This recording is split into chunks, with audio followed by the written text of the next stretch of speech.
Né? Então, agora a mesa vai ser sobre masoquismo, origem e destino, teoria e clínica. Paim já se dedica a esse tema há muito tempo, tem inclusive um grupo de estudo em Porto Alegre sobre esse tema, não é isso, Paim? Então, vamos lá. Bom, pessoal, a gente vai seguir um pouco, eu acho, na mesma batida, um pouco menos metralhadora, como o Antônio me sugeriu, né? É meio difícil. A análise não deu conta, mas a reanálise, quem sabe, né? Porque vou me empolgando e vou indo assim, né? Bom, e esse tema do masoquismo eu estudo realmente há algum tempo, porque eu acho, entre vários fatores, ele é o texto, né, não só porque ele está em 24, mas ele é o texto, para mim, que vai consolidar toda a proposição freudiana sobre a pulsão de morte. Né? Eu acho que o texto de 20, claro que ele é fundamental, ele lança o conceito, o Freud abre, né, virada, etc. Todos nós sabemos bastante sobre isso. Mas o conceito de pulsão de morte, que talvez sejam um pouco as discussões que eu e o Luiz Antônio tivemos antes, vamos seguir tendo, porque eu parto do pressuposto como é que Freud construiu o conceito de pulsão de morte. Né? Então, e para que, na minha leitura, evidentemente, e quando eu falo, eu sou um sujeito meio enfático, é só uma leitura e um jeito de ver os fatos. Existem várias formas de ver os mesmos fatos, né? Mas tem esse meu jeito enfático e tal, né? Então eu vou corroborando isso, e às vezes excessivamente, mas leio e abstraio isso. Bom, como é que o Freud, para construir o conceito de pulsão de morte, eu entendo que ele levou 10 anos. Né? Esse conceito nasce 19, 20, se nós quisermos, o Estranho lança algumas coisas, mas de fato ele nasce de uma forma mais específica, no além do princípio do prazer, mas esse conceito ele vai ter que ser construído. Se nós ficarmos só com a pulsão de morte de 1920, que é uma possibilidade, é uma leitura e está posto no texto, nós vamos ficar com uma visão extremamente limitada do conceito.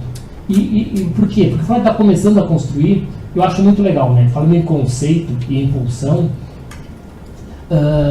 em 15, na página inicial das pulsões e destinos da pulsão, e é legal, né? Pulsões e destino da pulsão. De qual pulsão ele está falando? Da pulsão sexual. Né? Desse destino que ele vai falar e vai se ocupar, né, nomeando os 4 grandes destinos. Mas na primeira página, o que ele define? Ali Freud nos define como é que ele entende um conceito. Ele vai explicar, inclusive, de uma forma muito rica e muito importante, porque ele diz que um conceito é uma construção. Um conceito implica trabalho. Um conceito implica que esse conceito vá sofrer possíveis transformações no decorrer da sua história. E justamente quando ele vai tentar dar conta da questão pulsão. Né? Por exemplo, e aí acho que também tem uma forma minha e do Luiz Antônio se portar diferente com esse termo. Eu particularmente não gosto da expressão instinto. Né? Não gosto, não uso. Né? E acho que, por exemplo, uma das divergências que eu tenho com o Paulo César, da Companhia das Letras, né, eu acho que ele prestou um desserviço ao manter instinto como a Imago primeira, dos anos 60, 70, mantiveram instinto. Por que eu acho um desserviço? Eu acho que o trip freudiano, estou usando o meu alemão aqui, tá? Vocês descontam. Mas o trip freudiano, ele vai ganhar uma especificidade que o instinto, para o meu gosto, ele não tem. Né? A pulsão vai ter a ver com todo um desenrolar do pensamento freudiano que tem a ver com a ideia do desejo, por exemplo. Né? O instinto é de uma outra ordem que é inconcebível com toda a volatilidade que um conceito de pulsão tem. Pulsão desloca, condensa, transforma, pulsão negocia, pulsão com as suas representâncias, evidentemente, negocia, processo primário, processo secundário, etc. O instinto tem uma limitação que o conceito de trip, que eu entendo com pulsão, ele é uma espécie de um neologismo freudiano. O Freud inventa uma outra coisa que não tem a ver com o instinto da biologia. Claro que o Paulo César defende, talvez o Luiz Antônio com propriedade, que em alemão é a tradução. Porém, nós não podemos esquecer o uso que o Freud vai fazer dos conceitos, ou o uso que ele vai fazer das palavras. Né? O Freud vai falar de sexualidade. A sexualidade que o Freud vai falar não é a sexualidade do dicionário do Aurélio. a sexualidade dele é uma sexualidade infantil. E mais, a sexualidade constituindo o sujeito.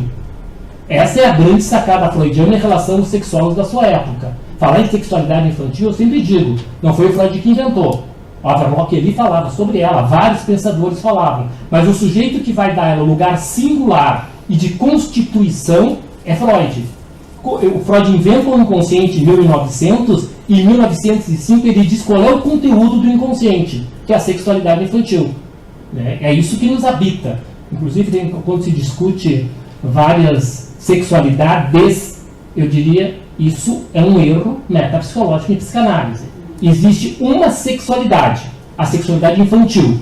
As formas de apresentação da sexualidade infantil, podemos falar em várias configurações, transexuais, homossexuais, heterossexuais, blá, blá. Temos uma infinidade de formas de apresentação.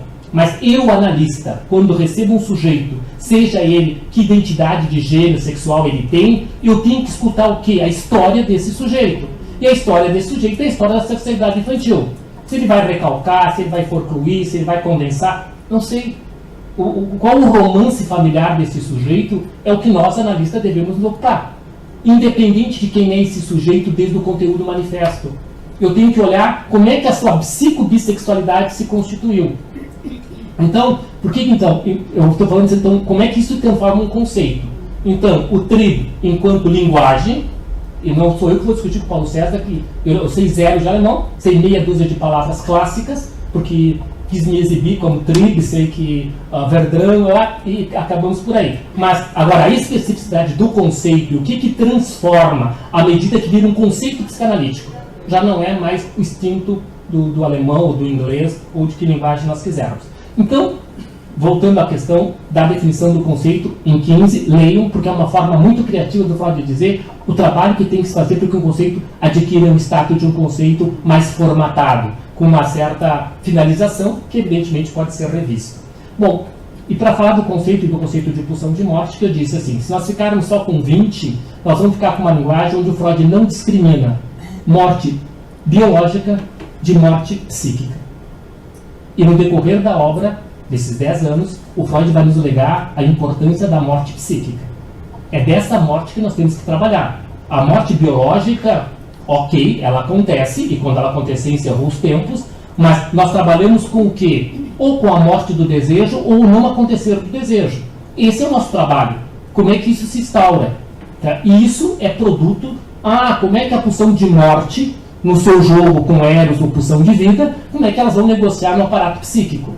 Então se trata desse processo e que em 20, eu diria, o Freud vai andar 3 ou 4 capítulos do Além do Princípio do Prazer, falando muito da biologia, fazendo associações com o protozoários, com a morte, como é que se dá, esse marcado para morrer, que as células, etc, etc. Sim, é um Freud amparado na biologia, e diferente do Luiz Antônio, eu julgo que o Freud é um inconfidente.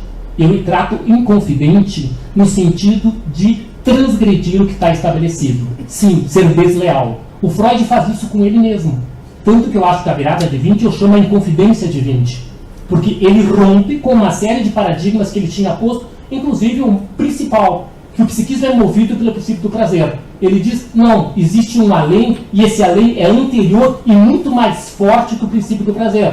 Ele vai dizer, o princípio do prazer é um tributário do princípio de Nirvana, conceito que está lá no projeto, princípio de constância, de Nirvana. Ele retorna e diz, tem uma força maior e mais imperativa, e que essa força, ela é a origem do sujeito. Então, eu vou entrar na discussão como é que a gente nasce teoricamente desde de uma leitura possível do pensamento freudiano. Então, essa construção, vocês, se quiserem me acompanhar em algum momento, eu diria que tem alguns textos capitais que fazem essa leitura. 20, Além do Princípio do Prazer, 24, O Problema Econômico do Masoquismo, 25, A Negativa, e por último, 1930, O Mal-Estar na Cultura. É onde a pulsão de morte adquire o seu status de pulsão das pulsões, ou de pulsão por excelência. Nascemos, antes de mais nada, pura pulsão de morte. Aqui começamos as polêmicas, Então, essa é uma leitura, Por que é a leitura? A partir dos anos 20, começa a se discutir algo que o Freud deixou em aberto, Bom, se eu pegar 30, onde ele fala que a pulsão por excelência ele fala isso só em relação à pulsão de morte, ele não fala em relação à pulsão sexual. Eu adoro essa palavra, porque só o Freud acho que usou essa palavra. A ubiquidade da destrutividade não erótica. Ubiquidade, se vocês não sabem essa palavra, ubiquidade é uma onipresença. Ele vai dizer, a pulsão de morte é onipresente. Ela está presente sempre, no começo, no meio e no fim. A pergunta, por que Freud não disse isso em relação à pulsão sexual? Ou à pulsão de vida, se vocês quiserem. Não disse, está interrogado. Mas lá no Mal-Estar tem, tem essa citação, é um pouquinho maior a citação. Não sei por que até hoje eu desprezei a ubiquidade da destrutividade não erótica. Certo? Então, essa ubiquidade, essa presença desde sempre. Então, essa é uma das frases que eu uso para defender uma leitura possível do que é dito e do que não é dito. Tento discriminar o que eu estou dizendo, que é uma leitura minha, e o que está posto lá. Então, essa frase está posta lá no Mal-Estar. Voltando ao nosso texto, já que o tema é o masoquismo, e eu considero o masoquismo, então, o ápice importante da construção e de todas as repercussões teóricas e clínicas desse termo, tanto que tem um trabalho que foi um relatório do Congresso da FEPAL de Lima, o último Congresso da FEPAL em Lima, eu e a Ana Paula Terra Machado, uma colega, nós fizemos um dos relatórios.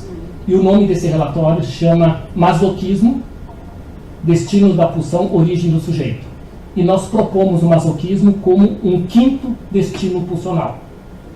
Transformação no contrário, retorno sobre si mesmo, recalque, sublimação e masoquismo. Então, nós estamos propondo como um quinto destino pulsional e que nós vamos dizer que, na realidade, ele é o primeiro. Quinto porque Freud nomeou 4 e nós estamos propondo um quinto. Se mais alguém já propôs, eu não sei. Né? Pode ser que sim, daqui me surpreenda, o Ciclone já propôs, ok, mas sem querer brigar pelo inédito, é a teoria e a tese que a gente defende nesse trabalho, que tem a ver um pouco com a minha fala com vocês hoje. Então, a ideia de um quinto destino pulsional e que seria o primeiro. Se ele é o primeiro, nós estamos propondo que ele vai ser a matriz fundante da psique. E isso tem a ver com o que eu dizia para vocês. Né? Lembro que eu falei que quando Freud trabalha lá os destinos das pulsões, em 15, né, ele vai trabalhar os par de oposto, masoquismo, sadismo, voyeurismo e exibicionismo. Só que lá ele trabalha o masoquismo, sadismo, que eu vou me fixar nisso para poder fazer a leitura do texto, a releitura do texto de 24, porque lá ele trabalha com a ideia de uma forma de manifestação da sexualidade. Ele vai usar para explicar o par de oposto, sadismo, atividade versus passividade. Né? Lembra, eu estou trabalhando com a tese que até 1924 o Freud trabalha com a atividade como o primeiro grande destino do pulsional do sujeito. Atividade versus passividade. Um bebê ativo, um bebê que ataca o seio, um bebê que quer se apoderar do seio. Disse para vocês que essa é a leitura kleiniana. Klein se apodera desse pensamento freudiano e vai desenvolver o seio bom e o seio mau, por exemplo. Que é mais do que isso, mas para dar o exemplo da importância de um sadismo originário. Esse é o pensamento de pulsões e seu destino, e é o pensamento que o Freud tinha até 1924. Ele começa a romper em 20. Em 20 ele já se pergunta, acho que eu vinha trabalhando com a ideia que o masoquismo era secundário. Talvez ele esteja equivocado. É uma frase solta, é 20, ele segue trabalhando o tema da pulsão de morte, sua importância, mas em 24 ele vai escrever o problema econômico do masoquismo.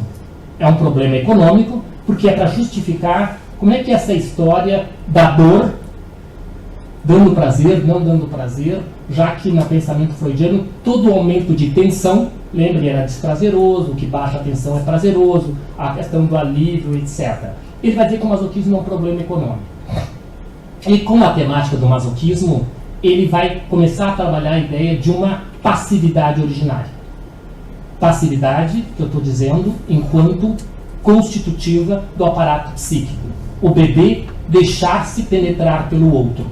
Esse outro que eu volto a dizer, que é a discussão anterior, que sempre está lá. Ele tem que estar lá. Se ele não estiver, não tem vida psíquica. Principalmente a partir dos anos 20. Com o conceito de pulsão de morte aos moldes da minha leitura, pontuando a abuso mental freudiana, eu diria que o bebê freudiano, a partir de 1920, ele nasce pura pulsão de morte. A libido vem do objeto. O Freud não diz isso. O Freud, a partir dos anos 20, não diz de onde vem a libido. Ele só diz lá em 20 que a pulsão de morte é a pulsão por excelência, a ambiguidade é a destrutividade mais erótica. E no texto do masoquismo tem uma frase, para quem quer defender a sua tese, que ele diz: quando a libido chegou, a pulsão de morte já estava lá. A pergunta chegou da onde? Ele também não responde. Mas ele diz, quando a libido chegou, a pulsão de morte já estava lá. Né? Bom, como a temática do masoquismo e a ideia de um quinto destino pulsional ou a ideia de uma matriz fundante, o que a gente parte da ideia, então? Se a ideia é essa, pura pulsão, pura intensidade, já que pulsão de morte para Freud é só intensidade. Ela é cega, surda e muda. Né? Ela tem uma intensidade que brota do corpo, isso ele diz, e essa intensidade que brota do corpo, lá no texto da negativa, ele vai falar de algo que é uma expulsão primordial. É uma espécie, o bebê nasce, né, a partir do pensamento freudiano, nasce, é jogado no mundo e ele descarrega um quanto de pulsão, nisso que o Luiz Antônio também falou, que é um choro que não tem endereçamento porque não tem o que endereçar.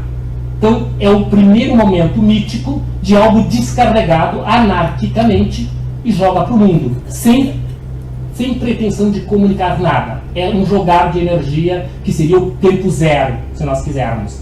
Esse tempo zero, que tem a ver com o desamparo originário, por que o Freud trabalha desde o projeto a ideia do desamparo originário? O desamparo originário significa o quê? Que ele precisa do agente experiente para que algo aconteça.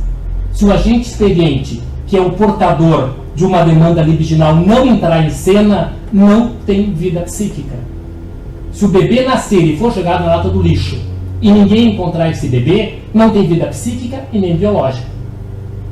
Ou seja, é necessário o agente da ação específica. Quem é esse agente, como ele entra, etc., é ele que vai entrar com o seu mundo libidinal. Só que a diferença, antes dos anos 20, o Freud tem a teoria, lá nos 3 ensaios, que a função materna, ou a libidinização materna, amplamente falando, é acordar as zonas erógenas. Porque antes de 20, a pulsão sexual tem a fonte no corpo. É dito literalmente, nos 3 ensaios, impulsão e seus destinos, que a fonte é o corpo. É quando ele define impulsão, dá uma fonte que é o corpo, uma meta que é a descarga, né, uma intensidade e o objeto. Lá ele também diz, o objeto é o mais variável, mas ele tem que estar lá. Ele não diz o objeto é dispensável, o mais variável, ele diz mais. E o objeto tem que ter uma peculiar aptidão para ser objeto da satisfação. Olha, é interessante. Variável, sim. Por que é variável? Porque o desejo desloca. Assim como se eu tiver a teta, vai ser o paraíso. Mas daqui a pouquinho, se não vier a teta, eu tiver com muita fome, com muito desejo, será que é uma madeira. Por quê? Porque esse sujeito tem um mínimo de capacidade de... Se ele não tem, ele sucumbe. Quanto mais precoce, mais possibilidade de sucumbir a esses trâmites, né? Porque ele não tem essa possibilidade de ir e vir. Então, o Freud fala lá em 15, que quando ele fala do objeto, ele diz é o mais variável, não está ligado a ela desde sempre. Então, não é o corpo que determina. Mesmo que a pulsão sexual tenha origem no corpo, ele diz, não está ligado desde sempre. Tem que vir a ligar-se. Né? E ele diz que tem que ter uma peculiar aptidão para satisfazer o desejo. O que é essa peculiar aptidão? Provavelmente, esse objeto tem a ver com a minha história. Por que eu escolho essa mulher, este homem e não esse? Bom, tem a ver com esse objeto primário, os atributos dele que ficaram dentro de mim e que faz com que a minha escolha seja A, B ou C, essa escolha do inconsciente. Isso que é a grande discussão contemporânea, né? Que muitas correntes teóricas, né, das questões dos sujeitos querem defender a história que o desejo não é uma construção. O que me faz que busque aquilo que tem a ver com a minha história? Né? A ideia também de um determinismo biológico, como se o corpo é que decidisse. Quando alguém diz desde sempre o Joãozinho se vestia de menina, né? Desde sempre onde? E quem é esse onde que desde sempre, e se não é 100%, nós vamos encontrar nessas histórias, quando a gente tem a oportunidade de trabalhar, a velha questão dessa questão no inconsciente parental. De como é que entra o Joãozinho se vestir desde menina ou gostar de boneca de uma forma mais intensa. O que isso tem a ver, de novo, com o triângulo? O que tem a ver com o Joãozinho, com a mamãe e com o papai? Como é que isso se dá, tem a ver, de novo, com a história? Ou se é sem história? Né? Muitas correntes que atacam a psicanálise preferem pensar que não tem história, que aquilo é um determinismo. Né? Determinismo biológico, e não determinismo da história, do inconsciente, etc. Né? Bom, então, voltei à questão do objeto ali em 15, para poder retornar que, então, a partir dos anos 20, com a questão do masoquismo primário, o masoquismo primário passa a ser, então, a grande questão, e o Freud começa a deixarmos alguns subsídios para dizer que, de alguma forma, sadismo não existe. O que existe, por excelência, é masoquismo. Por quê? Porque a partir dos anos 20 é que a teoria das identificações cresce no pensamento freudiano. Antes dos anos 20, Freud fala algumas coisas das identificações que são importantes, mas os dois textos que quem quer estudar a teoria das identificações em Freud tem que se debruçar. Luto e Melancolia temos as identificações narcísicas, narcisismo é importante, mas com mais robustez, digamos assim, o ego e o id e a psicologia das massas. São dois grandes textos onde nós temos mais subsídio para trabalhar a questão identificatória explícita. Falada, dita, objeto, como identifica, ser, ter, lá, são esses textos. Né? E esses textos todos têm a ver, então, permeados com essa questão do que para mim é fundamental, né, dessa passividade originária, dessa intrusão do objeto que vai determinando coisas na história desse sujeito. E por isso que a questão, assim, porque a pergunta por que masoquismo, o que acontece, por que a ideia de um masoquismo estrutural? Nós estamos falando disso, de um masoquismo estrutural. Né? E falei, e quero retomar, que de alguma forma sadismo não existe, por quê? Porque masoquismo significa, e agora retomar, porque a questão identificatória, masoquismo significa o sofrimento em mim ou o sofrimento no outro pelo qual supostamente sadismo é só uma forma de manifestação do masoquismo. O sádico, ao atacar o outro, o Freud vai dizer, o prazer não está no ataque, o prazer está no gozo pela identificação. Isso é aquela célebre frase, o que sofreu passivamente reedita ativamente. Então o gozo do sádico é um gozo masoquista, porque o outro sofre uma dor que é minha, e é com essa dor que eu estou identificado. Por isso que eu digo, a teoria das identificações, ela cresce, ela se torna extremamente importante e é imprescindível. Falava com uma colega sobre algumas questões, é imprescindível para que a gente possa discutir qualquer coisa sobre as várias questões que nos habitam aí, nós retomarmos a teoria das identificações. Nós temos que nos apropriar mais da teoria das identificações, claro, no caso do pensamento freudiano, outros autores que vocês usem, psicanalíticos, para que a gente possa, a partir essa é a matriz. O que somos são as identificações. O que escolhemos como objeto amoroso ou não, isso é um segundo tempo. O primeiro tempo é como nos constituímos. Né? Mais do que eu discutir, e o Freud diz lá num caso de homossexualidade feminina em 20, o Freud diz uma coisa extremamente importante. Os analistas têm se ocupado mais da escolha de objeto do que do caráter. Caráter entende-se a estrutura do sujeito. Como se estrutura e escolha de objeto fosse sinônimo. Não. Estrutura é uma coisa, escolha de objeto é isso. Eu vou ter um homossexual, pode ser neurótico, pode ser psicótico ou pode ser perverso. Perverso no sentido de estrutura. Né? Eu posso ter um neurótico assim, eu posso ter um heterossexual que pode ser neurótico, psicótico ou perverso. Então, escolha de objeto está implicado, mas ela não é determinante. Ela é um dos componentes que estão envolvidos na estrutura psíquica de cada um de nós. O equívoco que nós fazíamos é olhar a escolha e a partir da escolha decidirmos a estrutura. E não que a escolha é um dos elementos para pensar a estrutura de um sujeito. Se o sujeito é heterossexual, não me diz nada. Não, o sujeito é heterossexual, bem. Se o sujeito é homossexual, também não me diz nada. Se o sujeito é um transexual, não sei se esse transexual é uma transexual mulher que gosta de homem ou se gosta de mulher. Eu não sei. Eu saber na hora que ele disser. Eu posso ter uma transexual mulher que gosta de mulher. Isso é muito louco? Não sei. Se um heterossexual pode fazer isso, aquilo, por que o transexual não pode fazer sem ser psicótico? Pode até que ele seja. Eu não sei. Pode ser que eu descubra na história daquele sujeito que sim, tem um grau complexo disso. Então, porque isso é manifestação. Antes eu vou ter que olhar, a partir da história desse sujeito, como ele se constituiu. A partir dessa constituição, vou ter uma porrada de transexuais psicóticos. E vou ter uma porrada de transexuais, por exemplo, neuróticos. Né? Agora, como, de que jeito, de que forma... Isso é a riqueza da clínica, né? Assim como a gente levou muito tempo, né, nós mais velhos ainda, né, nós ficamos muito presos no fenômeno e não na vida psíquica. Né? Nós podemos ter casais heterossexuais desde o fenômeno e homossexuais desde a vida psíquica. Correto? Hoje a gente consegue falar com isso com muito mais propriedade.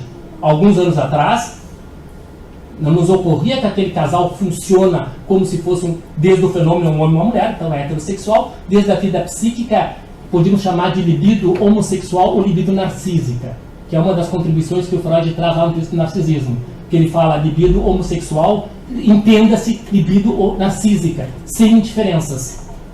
Assim como a libido heterossexual implica diferenças. No narcisismo ele faz isso, e isso é importante porque dá uma dinâmica psíquica que ajuda os analistas a se desprenderem do fenômeno externo. Desprender não significa negar. Desprender significa ir e vir. Toda vez que a nossa escuta estiver presa a um fragmento, eu diria, estamos fodidos, estamos ferrados. Né? Porque vamos estar com uma escuta viciada e contaminado naquilo que o Freud diz, vamos deixar o inconsciente enxergar. Mas para o inconsciente enxergar, nós precisamos deixá-lo, né, flutuante. A famosa atenção flutuante é uma tentativa que o consciente possa enxergar aquilo que o pré-consciente com certeza tenta borrar, inclusive no analista. No nosso caso, que nos interessa. Bom, então, retomando a questão, por que eu digo que entende, por excelência, em termos de identificatório, o que existe é o masoquismo em mim ou em ti. E é esse jogo entre mim e ti, eu e o outro, que claro que vai aparecer o sadismo, mas eu queria que vocês entendessem o sadismo como forma de comunicação do masoquismo. Então, ele é uma forma de apresentação. O que me interessa em termos psíquico da dupla é como é que aquela dupla vai interagir com a questão masoquista. Seja o casal, seja analista, os seus analisandos, né? Seja a própria relação do superego com o eu. Que todos nós dizemos que o superego é sádico. Mas um superego sádico alberga o que dentro de si? Para Freud, ele alberga o que? O masoquismo moral. E o masoquismo moral, ele é produto da resolução também da questão edípica. Então, masoquismo moral dentro do superego, dentro é uma tentativa plástica. Né? Ou seja, quando ele vai tratar o eu, masoquismo dentro. Quando ele ataca o eu, ele faz o que eu vou chamar de sadismo. Mas o que o superego está gozando no sentido patológico, é o sofrimento que o eu está vivendo, que ele já viveu nas origens. Por quê? Porque o superego carrega algo sofisticado, que é a resolução do Édipo, mas as identificações primárias. E as identificações primárias, de novo, têm a ver com a força parental. E o quanto foram mais ou menos tanática nesse processo de elaboração. Que na hora que vai tratar o eu, né, com seu masoquismo feminino, digamos assim, enquanto passividade, né, masoquismo não enquanto gênero, né, de que forma ele trata. Bom, quando a gente propôs, então, como um quinto destino pulsional, então partindo do pressuposto desse sujeito que nasce pura pulsão de morte e que a libido vem do objeto. A pulsão sexual ou a pulsão de vida, se vocês quiserem, que é um outro complicador freudiano. Por que é um complicador freudiano quando Freud resolveu chamar de pulsão de vida e não só pulsão sexual? Porque eu, particularmente, não gosto de pulsão de vida. Eu prefiro, e quando escrevo, a não ser por ato falho de alguma outra coisa, eu prefiro usar a pulsão sexual, ou eros, se vocês preferirem, né? Porque o que nos interessa na pulsão de vida é, por excelência, a pulsão sexual. Né? Freud vai dizer que ela alberga a pulsão sexual e o autoconservativo. Né? Ok, mas o que nos interessa, com o que vamos trabalhar, é com a libido. Tanto que no texto do masoquismo ele vai dizer que a tarefa de domar a força indomável da pulsão de morte é da libido. A libido cabe domesticar, segurar, torná-la mais civilizada, a força disruptiva da pulsão de morte. É uma tarefa da libido. Ou seja, se o sujeito, então, na minha concepção, nasce por a pulsão de morte, a libido vem do objeto, e nesse encontro entre a pulsão de morte e a libido se forma o masoquismo primário. Esse é o primeiro intrincamento pulsional. Isso que nós chamamos de matriz fundante. Isso que nós chamamos o primeiro grande destino pulsional. Que depois vai surgir a transformação no contrário, o retorno sobre si mesmo, o recalque e a sublimação. É todo um processo que instaura e coloca esse lugar do masoquismo estruturando o psiquismo. Evidentemente, tem vários autores que vão trabalhar isso. Um clássico, que o pessoal que gosta do tema dos pós-freudianos, é o Beno Rosenberg. Ele tem todo um livro sobre o masoquismo, importante, significativo. É ele que trouxe, pela primeira vez, a ideia de um masoquismo protetor. Não só o masoquismo patológico. Em Freud tinha uma questão do masoquismo ser um problema, ele vai dizer, porque o masoquismo tem a ver com a destrutividade, etc. Mas, no próprio texto freudiano, fica em aberto. E mais, o Freud tem que respeitar a sua máxima. Nada pode ser só patológico. Nada em Freud. Lembrem que o Freud foi o cara que criou uma ciência que tinha a meta de juntar normalidade e patologia. Ele disse assim, não, nós somos todos farinha da mesma massa. Nós vamos nos discriminando num processo, mas somos todo, ser humano é isso. Então, a própria sublimação, que é um grande conceito freudiano, que muitas vezes nós colocamos ela como sofisticada, nós temos excesso do processo sublimatório. E excesso do processo sublimatório significa abrir mão do quê? O sujeito se sublima muito, ele abre mão da pulsão sexual. Freud, ele é o exemplo próprio, até que prova o contrário, de um sujeito que sublimou numa obra fantástica. Nós não vamos viver o suficiente, mesmo os apaixonados como eu, Antônio, que lemos Freud, eu poderia dizer que leio todo dia dentro do possível, e estou há alguns anos com uma tarefa de ler aquilo que eu nunca li. Então, cada dia eu escolho alguma coisa que eu nunca li. Pode ser uma carta, eu teria que viver 200 anos e eu não leria tudo. Da imensidão de coisa que ele escreveu na obra completa e nas obras incompletas. Só as cartas a Fliss, que são as mais clássicas, é um livro de 500 e poucas páginas. O Jung, o Ferenc, então tem uma imensidão de coisas. Mas o próprio Freud poderia ser um exemplo de um sujeito que fez uma sublimação excessiva. Sublimou, criou, que bom para nós, mas de um outro lado, reza a lenda que desde que a Ana nasceu, ele nunca mais teve vida sexual. No sentido, pelo menos, de uma relação sexual com o outro. Então, quando a Ana nasceu, que era uma gravidez indesejada, a Marta estava com gravidez sucessiva, foi uma gravidez difícil, e o Freud sempre disse, quando seria importante o dia que se descobrisse o método anticoncepcional efetivo. Que ele achava uma pena, mas achava que a medicina iria descobrir o quanto seria importante. E reza então a lenda dos biógrafos que a partir desse momento ele nunca mais teve vida sexual. Nem com a Marta e acho que nem com a Mina. A cunhada famosa, que tem várias versões, que a cunhada teria uma história e tal. Pode ser que sim, mas vamos combinar aqui, haja tempo para ter a clínica que ele tinha, escrever o que ele escrevia e ainda ter uma amante que era cunhada. Em termos sexuais direto, ele poderia ter uma amante no caráter simbólico, ele era apaixonado pela Salomé, ele era apaixonado pela Marie Bonaparte, mulheres que intentavam a ele. Mas eu só usei esse exemplo, claro que nós não temos como discutir isso, para referendar a ideia que nada pode ser patológico e nada pode ser só estrutural, inclusive a própria sublimação. E porque tem um outro complicador na sublimação, que o Freud diz, que a sublimação, ela se dá depois de 20 e ela libera pulsão de destruição. Se ela libera a pulsão de destruição em excesso, para onde ela vai? Que destino ela vai dar à vida do sujeito, esse quanto que fica desligado? São discussões, temos algumas coisas para pensar sobre isso. Então, a ideia de um masoquismo protetor me parece extremamente importante. É do Rosenberg. Do Rosenberg. Qual é o primeiro nome dele? Beno com B-E, Beno Rosenberg. Ele tem um livro que eu acho que é de 80 para 90, que é Masoquismo... Guardião da Vida. Então, é um livro muito interessante, ele retoma, claro, as questões freudianas e a sua percepção, e hoje é a grande discussão. Tu não vai trabalhar psicossomática, por exemplo, eu falo pegando uma patologia dramática intensa, nesse jogo entre o masoquismo protetor e o masoquismo, nós chamamos de narcotizante, que é uma expressão que eu gosto, o masoquismo narcotizante, como algo que paralisa o sujeito numa compulsão à repetição. Porque a compulsão à repetição, o Freud vai trabalhar justamente com isso. E a importância também de uma coisa que eu só falei rapidamente na primeira fala, que da repetição à compulsão, e o que o Freud inaugura de extremamente importante em texto de 20, que é a primeira vez que ele vai falar, então, de experiências que o sujeito viveu e que nunca foram prazerosas, em nenhum momento da história do sujeito. Lembra que até então era a ideia, foi prazeroso em algum momento e deixou de ser.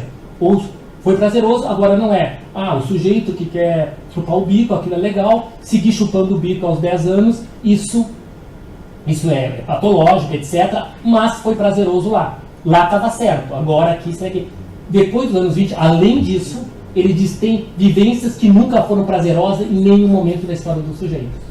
Inclusive ele começa com a frase dizendo assim, olha, nós vamos deparar com algo até então não visto. A existência de vivências traumáticas que nunca foram prazerosas. Aí surge o desprazer originário. Antes, o desprazer era sempre a ausência de prazer. Quando o seio não está presente para Freud, até 20, isso é experiência de dor.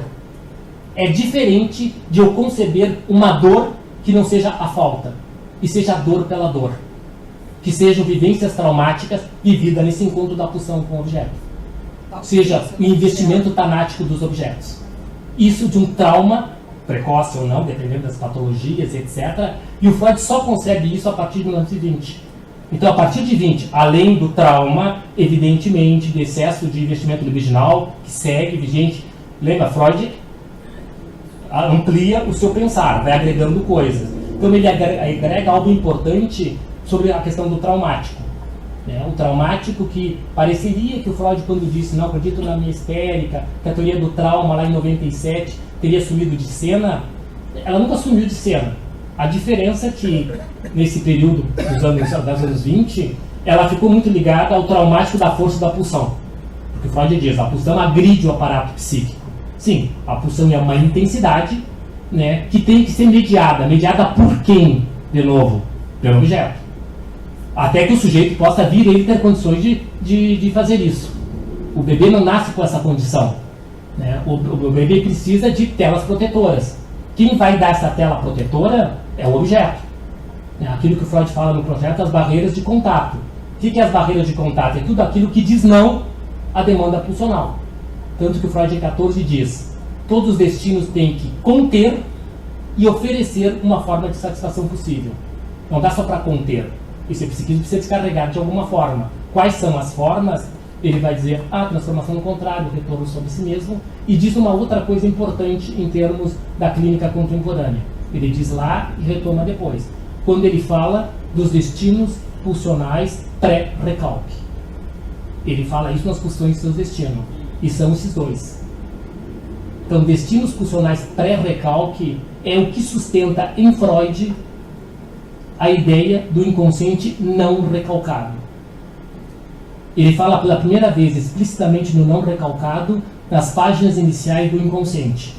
Ele diz lá, o recalcado é apenas parte do inconsciente, o inconsciente é mais do que o recalcado. O inconsciente. E quando eu digo o, eu estou falando de substantivo. Se é substantivo, remete a um lugar e a uma tópica, não é adjetivo. Quando ele vai escrever o ego e o id, ele retoma esse conceito. Por que ele retoma? Porque ele retoma quando ele fala que o eu tem uma parte tão inconsciente quanto o recalcado. Ele não está falando só do consciente e não consciente como qualidade. É porque o eu tem uma parte tão inconsciente quanto o recalcado que toda a dinâmica psíquica freudiana, depois de 20, o eu ganha uma relevância extremamente importante. Mas não o eu da psicologia do ego. Não o eu para livre de conflito. Não, o eu inconsciente. É desse eu inconsciente que em 38 ele escreve a cisão do ego e do processo de defesa. Entre outras coisas, ele vai escrever para falar do que? Da Verleumdung, da desmentida ou da renegação. Com o seu caráter estrutural também. Ele vai dizer no esboço depois, olha isso aqui que faz lá na psicose, que ele não discrimina bem se é da psicose, da perversão. Ele diz, isso acontece em todos nós. Tanto que ele diz mais lá em 23, falando do desmentido, do renegado, várias traduções. Ele diz, por exemplo, que a primeira vez que ele fala é em 23, é muito legal, porque ele está falando na organização genital infantil, uma interpolação na teoria da sexualidade. É porque a primeira vez que ele vai falar da fase fálica, até 23 a fase fálica não existia. Existia a oral, anal e a genital. A fase fálica vai ser interpolada em 23. E a fase fálica é a primeira vez que ele vai dizer que toda criança desmente as diferenças anatômicas entre os sexos quando elas se confrontam. Ela desmente e retorna. Isso é o que depois os pós-freudianos vão trabalhar muito mais, que é a famosa desmentida estruturante. Mas o Freud já diz ali, toda criança renega, desmente as diferenças anatômicas. E funciona como se não existisse. Masculino fálico versus castrado. É esse tempo que se instaura. Né? É a renegação estrutural que está ali e depois vai se trabalhar. Né? E o Freud vai voltar a falar nela no fetichismo, por exemplo, que é importante, que vai calcar a patologia, mas abrir mão para o que não é patológico. Depois na cisão do ego nos processos de defesa e depois ele volta no esboço. No esboço ele volta de forma muito mais magistral e muito mais intensa sobre essas questões da cisão. Então, voltando à questão do masoquismo, eu só quis retomar esses estímulos pulsionais pré-recalque, de novo com a ideia que o recalque vai se estruturar no encontro com o objeto. Porque nesses dois tempos anteriores são tempos em que não tem recalque. Quem vai conter a demanda pulsional é a transformação no contrário e o retorno sobre si mesmo. Essas são as formas que o Freud diz que o sujeito tem, essa criança incipiente, para lidar com a demanda pulsional sua e a demanda pulsional que vem do mundo externo, que vem dos objetos. Então ele vai transformar. A primeira grande transformação no contrário, por exemplo, nós podemos encontrar justamente, Freud vai chamar de destinos pulsionais narcísicos, justamente quando o bebê freudiano passa de total desamparado para sua majestade o bebê. Isso é uma grande transformação no contrário. Eu sou desamparado, não vivo se alguém não me acolher, e daqui a pouco, nesse processo, eu viro majestade. Isso é a grande transformação, uma das grandes transformações no contrário, que está posto no pensamento freudiano. E que são esses tempos que vai se trabalhar e que não existe recalque. Porque, de novo, na minha concepção, o recalque só vai se instalar quando houver problema entre o que eu desejo e alguém dizendo que aquilo que eu desejo não pode acontecer. Porque eu não tenho por que recalcar enquanto eu posso viver a minha plenitude narcísica. Por que eu vou recalcar se não existe, tanto que o Luiz Antônio falava, do asco, da vergonha e do nojo, que são destinos pré-recalque, são elementos anteriores ao recalque que está instaurado, são importantes. A questão do olfato é uma coisa extremamente importante. O Freud vai referendar a importância disso, como é que isso vai se constituir na história do bicho-homem, nas nossas histórias, o quanto nós podemos pensar, falando várias coisas culturais, por que a nossa cultura é uma cultura que abomina o nosso cheiro natural. Tanto que nós somos a indústria dos perfumes, dos cosméticos, dos mais variados. Ou seja, a cultura diz, esse cheiro é perigoso. Esse cheiro do próprio corpo, que tem a ver com o nosso corpo, com o corpo da mãe, tem a ver com o cheiro do desejo. Como é que a cultura faz para bloquear o desejo mais pulsional? Ela começa a criar coisas.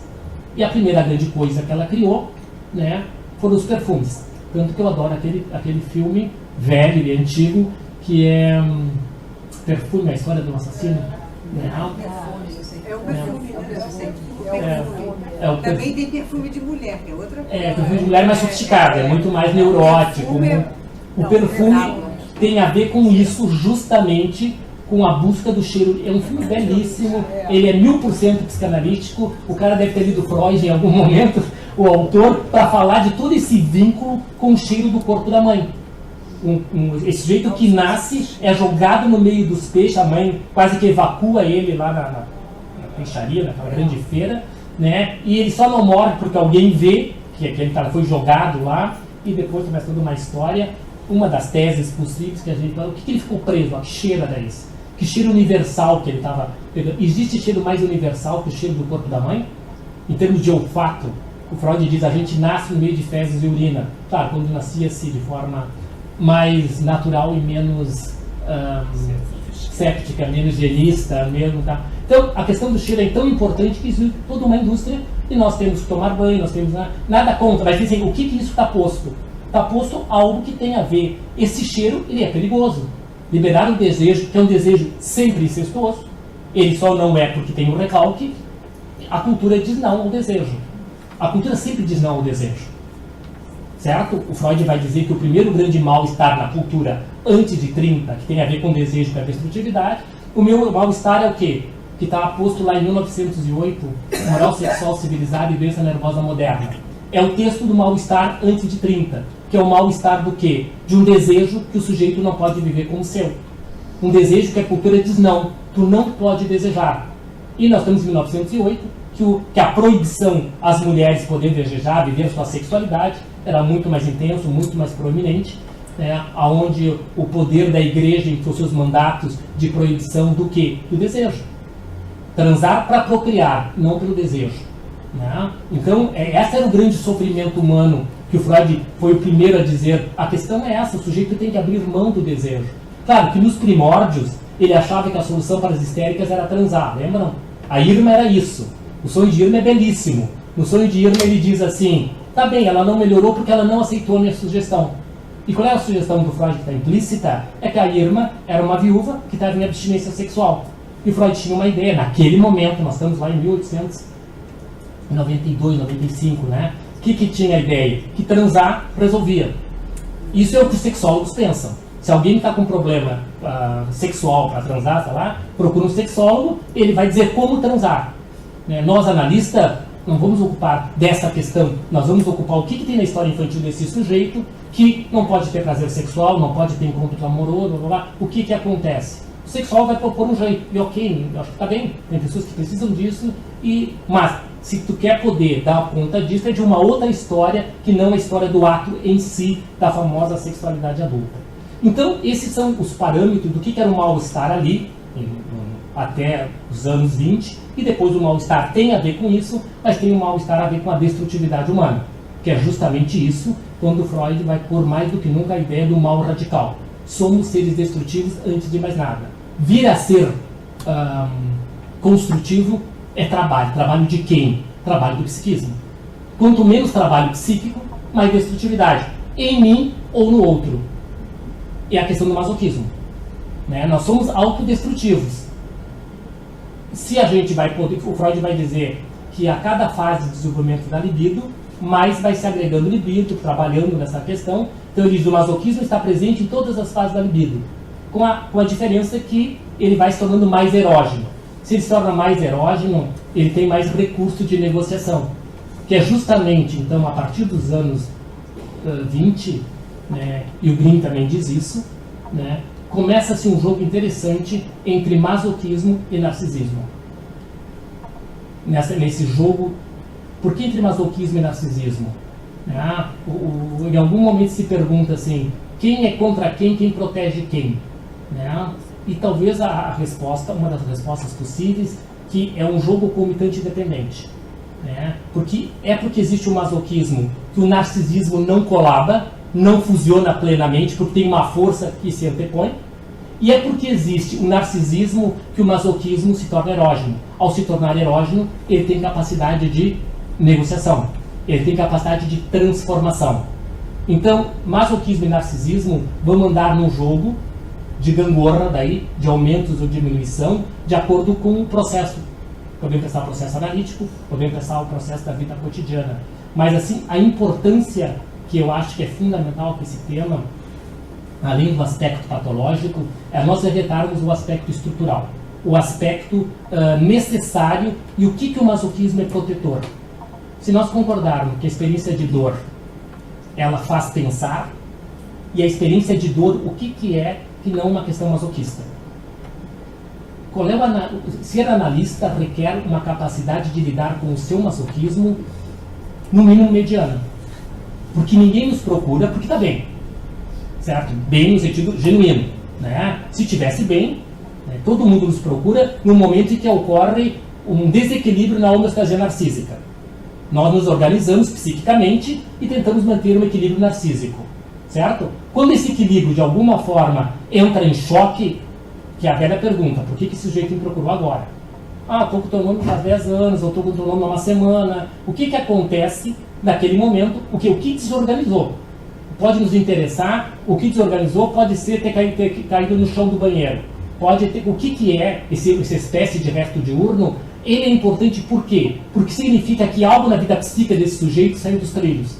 E ao sair, deu trabalho. Então, isso é um masoquismo protetor, porque deu dor, ele ouviu a sua dor, que é diferente do psicossomático. O psicossomático padece de um masoquismo tanático, ou narcotizante, porque o psicossomático jamais, um psicossomático clássico, procura o analista por si mesmo. Ele sempre, na grande maioria das vezes, ele procura por quê? Na minha experiência, às vezes, que eu percebi foi do clínico, ou do gastro, ou do clínico, ou alguém da família disse, tu tem que procurar um analista por isso. Então, ele vem, nas primeiras vezes, depois na decisão, obviamente, da dupla, porque alguém diz que ele tem que vir. Porque o que falta nas nossas teorias para o psicossomático? Não é justamente uma ideia de conflito, conflito psíquico. Né? A gente diz que esse conflito está no corpo. Se tivesse psíquico, é o cara que nos procura, ele tem sempre um nível de conflito. Inclusive, tratar o psicossomático é permitir que ele é conflito psíquico. Porque se esse conflito não se tornar psíquico, o corpo vai seguir pagando. Então, é desse masoquismo que é o masoquismo estrutural. Esse é o masoquismo que nós, analistas, temos, esperamos trabalhado, né, para poder receber esse outro. Porque se nós não tivéssemos isso, o que faz que a gente escolha como profissão ouvir o sofrimento alheio sempre? E até quando esse sujeito puder elaborar os seus sofrimentos, ele vai embora. Que bom, né? Ele não veio para ficar conosco a vida inteira, mesmo que alguns analistas pensem que sim. Né? Que a análise, como diz Freud, ela tem um tempo. Qual é o tempo? Não é o tempo cronológico, né? Mas qual é o tempo? Né? E nós sabemos que muitas vezes algumas análises vão se arrastando o tempo afora e vamos discutir por necessidade de quem? Que, de novo, o Freud diz uma frase muito bonita, que eu pretendo falar dela amanhã, que ele diz lá no esboço de psicanálise. Ele diz assim que os analistas não devem ser professor, nem modelo, nem ideal, nem criar homens à sua imagem. Nem Deus, né? Nem Deus. Ou seja, não seguir suas inclinações. O analista tem que estar claro, evidentemente, várias vezes nós rompemos com isso, mas não podemos perder o parâmetro. Né? O parâmetro é muito mais importante. Ser abstinente é muito difícil, mas o problema é quando eu perder o parâmetro, que a abstinência ela é fundamental no exercício da função analítica. Bom, vamos nos perder e muitas vezes vamos fazer... Ele próprio perdeu. Sim, temos exemplos clássicos, os clássicos exemplos dele, mas ele pagou um preço por isso e todo analista paga um preço nesse processo. Né? Então, essa é a temática do masoquismo e esse masoquismo estrutural, né, que nos permite receber esse outro, poder trabalhar isso, né, e permitir que esse outro possa avançar, né, para um masoquismo mais estrutural. Porque nós conhecemos mais, trabalhamos mais a questão do masoquismo patológico, do masoquismo narcotizante, do masoquismo que leva à morte psíquica. E quando eu proponho, inclusive, isso, eu vou também dar uma encerrada e a gente poder conversar algumas coisas, também quero resgatar algo que eu dizia, o que é ruim na expressão pulsão de vida, né, e pulsão de morte, porque ao ouvir essas expressões, nós ficamos tentados a pensar que a pulsão de vida é boa e a pulsão de morte é ruim. Né? E aí a gente começa a fazer uma grande confusão. Né? E que destrutividade é ruim. A pergunta é destruir o quê? Né? Ou se a destrutividade também faz parte do processo analítico. Se desidentificar, nós usávamos a expressão antes, não é produto de uma destruição. Algo se destrói para que algo venha a acontecer. Então, se nós resgatarmos que se a pulsão de morte ou a pulsão de vida é boa ou ruim, eu não sei de novo. É um processo. Mas lembrem que a pulsão de morte é que desacomoda a libido. A libido sempre ela busca, o que torna Eros inquieto é justamente a força contrária. A libido, ela busca a estabilidade psíquica, isso o Freud diz. Estabilidade não tem trabalho. Para que tenha trabalho, tem que ter uma força contrária. E a força contrária, depois de 20, é a força da pulsão de morte. Inclusive o Freud diz, se a pulsão de morte, ela presta um serviço para a libido, para ela poder descarregar no mundo externo. Então, a agressividade necessária, precisa um quanto de agressividade na vida, todos nós concordamos. De onde vem essa agressividade para a vida? A gênese, libido, óbvio, mas pulsão de morte. A pulsão de morte impulsiona e a libido dá direção. Lembra que eu disse que a pulsão de morte, ela não conhece, ela é uma força desgarrada. Para onde ela vai ir, quem diz é a libido. Mesmo na compulsão à repetição, que sim, é um excesso de pulsão de morte, mas para onde vai a compulsão à repetição, quem dita as regras é a libido. A pulsão de morte não tem memória. Se eu repito sempre o mesmo de uma experiência traumática, é o quanto de libido, nesse masoquismo, né, destrutivo, mas ela teve o suficiente para dizer que era aquele lugar. O que faz que alguém vá ter uma manifestação psicossomática na pele e o outro tenha manifestação psicossomática no intestino? Quem dá o órgão, a escolha do órgão, a famosa complacência somática do Freud, quem diz é a libido. A pulsão de morte só vai. A pulsão de morte ela não quer nada, ela quer descarga. Por onde ela vai descarregar depende de quem dá o caminho. E quem dá o caminho sempre é a libido. E a gente, quando vai falar sobre isso, a gente fala tanto da pulsão de morte que a gente esquece. Bom, mas quem tinha que domar e não domou, ou domou de uma forma ineficaz, foi a libido. Quem falhou foi a libido. A pulsão de morte, ela é simplesmente. Ela não tem essa capacidade de escolher por onde ela vai. A libido diz que ela vai. Só se a libido é frágil, ela vai e pode destruir tudo pela frente. Ela pode levar ao suicídio. Mas o Freud diz, mesmo no suicídio, tem um quanto de libido que está envolvido. Diz mais. O suicida quer fazer o quê? Destruir, atacar os objetos internos. Certo? Então, não tem nada de desgarrado absoluto. Obrigada, 9 horas. Continuamos.